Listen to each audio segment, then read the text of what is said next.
दे हम फेंकी भाई चलो ना था क्या है चार रखे लिए और कितने था खेला जीरो का सुते के बैठ रहा अरे नहीं फेंक लो अरे कल खटी में और ये चढ़ जाई कल दोपहर समय मिलेगा तो लगा देगा नहीं हां दोपहर में हमने कहना तो जा आपने मारा था वो ये भी किया अभी बोला जोड़ी खड़ा नहीं हां बागा बाड़ा सरे दादा कमेंट्री बदल के बड़ा सब कोई परफेक्ट आ रहा है इसमें। और ये हमारे जैकी क्या बेल भैया जैसे कि बहुत खतरनाक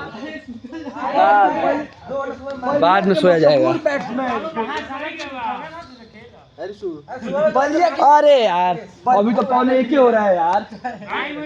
बलिया के मशहूर बैट्समैन रणवीर सिंह बिट्टू पौने एक ही हो आ चुके हैं हमारे सामने खेलने के समय पर देखेंगे और ये जैसा कि हम देख सकते हैं रणवीर सिंह बिट्टू अब बलिया के सर्वश्रेष्ठ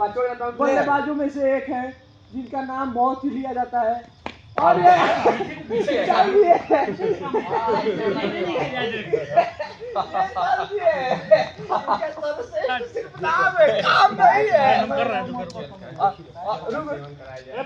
रुकिए रुकिए रुकिए